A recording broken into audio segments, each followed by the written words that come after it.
Now, if I could somehow reach into the past and tell past Brandon to drink this sooner, I would. Actually, you know what we should really do this summer is we should just go through that stack back there and just drink all the white wines that I know are too old to be saved. And I just never got to them because I kept stacking wine on top of wine. And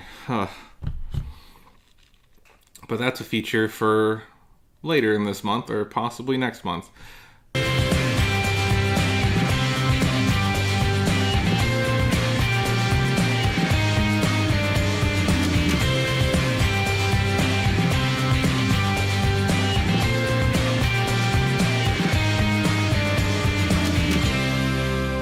Welcome back to Rewind with Beachwoody, because this isn't going to end until they remove the word windmill from Pictionary. Today, the day I'm actually recording, is the actual 4th of July. Tomorrow I'm seeing Ant-Man and the Wasp, which I'm super excited about, and probably need to edit and record this during my day off today for our federal holiday, which is the 4th of July. What we are doing today is something kind of like the Costco reviews, just for a different product. I don't know if you can see this, but this is California Roots Pinot Grigio. This fine product you can find at your local Target. And it's only $5 for across the board for these bottles. Now, such affordable wine, I was thinking, oh, it has to be bad, so I will try it so you don't have to. Now, they have a wide range and selection, which is quite interesting. But I thought I'd go for the white. This is a 2016 vintage. It is 13.5% alcohol by volume, and it is vinted and bottled by California Roots Wine Company in Napa, California, and Lodi, California. So I apparently drank the only other Pinot Grigio I have sitting around, which is unfortunate because it actually is from Napa.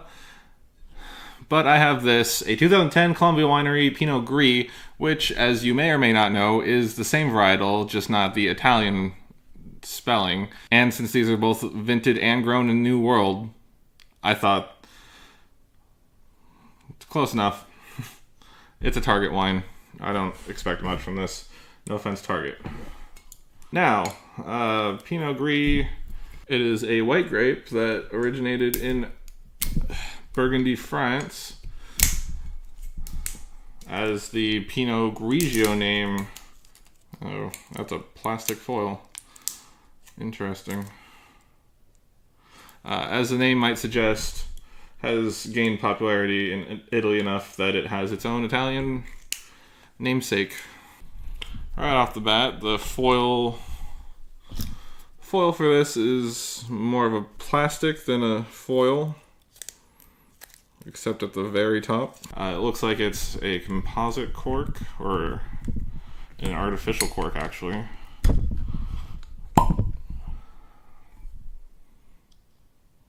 Strangely enough, there's tartrates at the bottom for a wine that's only been sitting in my fridge for a week or two, although I guess it is a 16. Now, this Columbia Winery wine, I don't know why I have it. It's a 2010, but it was in one of my higher up boxes, which means that it might be a reserve of some sort, or it was on sale.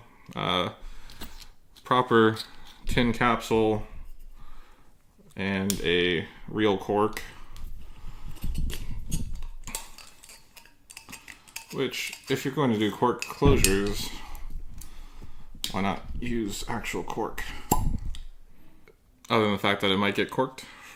There's a 6-year difference between this wine. This has got to be bad by now. You really don't want to age white wines for too long, especially not Pinot Gris. As you can see, there's a dramatic difference in color. This is what Pinot Grigio should look like. This is what a Chardonnay that's been aged for a few years looks like. It's a darker yellow. Alright. Clearly this is not going to be a fair test, but it might be leaning in favor of Target just because of how old this wine is. Let's do this. Let's power through.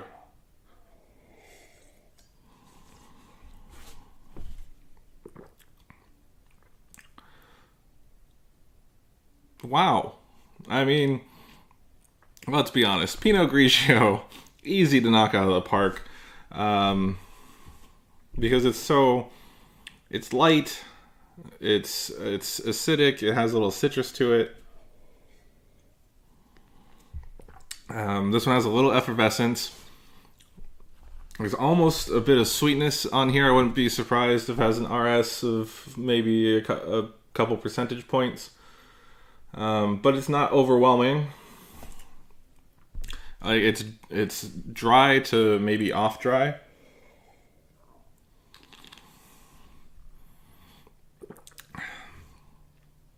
The more I drink it, I don't like it. Tart, lemon rind, fresh citrus. The first sip was refreshing, I will be honest, but as it goes on, I think there is some sweetness to it, and it's making it a little cloying going down. Now for the 8-year-old wine, white wine. Gross.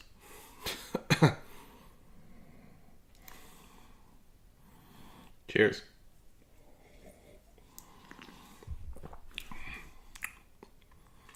Yeah, it tastes like an old Pinot Grigio. Yeah, it tastes like an old tastes like an old Pinot Grigio. I can taste there's a lemon quality, more like a lemon curd quality in this. It's very fat. It's a little flabby.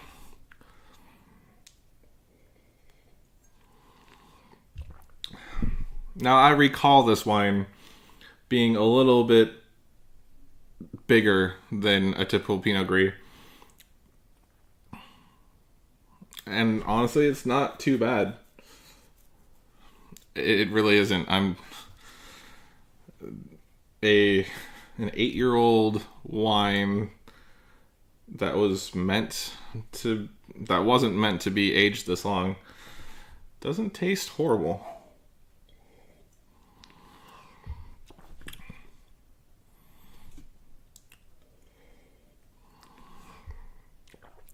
And upon returning to this, that sweetness is even more apparent, which is driving me a little batty. If you like a little sweetness to your wine,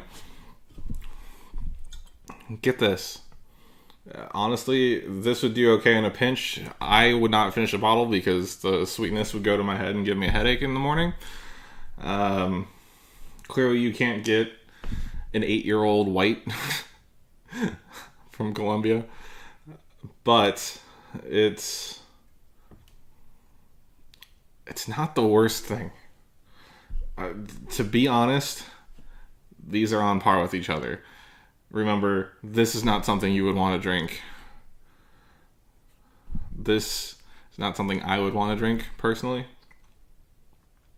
But it's affordable. This is $5. This has been sitting in my collection for a while, apparently. But again, it was in one of the higher boxes, so I don't understand why it's a 2010. I will have to go back and consult my notes later. Either way, here's what I have to say. If you are used to dry white wines, pass on this first Target wine that we tried. The sweetness will overtake your palate eventually when you finish the glass. I'm sure you'll eventually feel it. But also, don't age white wine for 8 years. Either way, these are on par for my palate, which is a sad statement for the Target wine, but kudos to Colombia for making something that, if forced to pick between a Target wine and it being aged 8 years, I would pick it. Otherwise, if you're looking for a cheap white wine that will probably please a more general wine drinking audience, for an audience that doesn't drink white wine generally. California Roots. Who knew?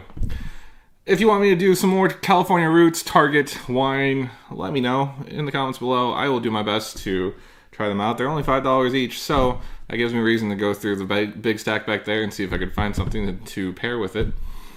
I will kind of be on hiatus, not actually, because I will still be editing stuff this weekend for next week, probably even shooting. I'm going to try to release the Switzerland special. We're not at 100 followers yet.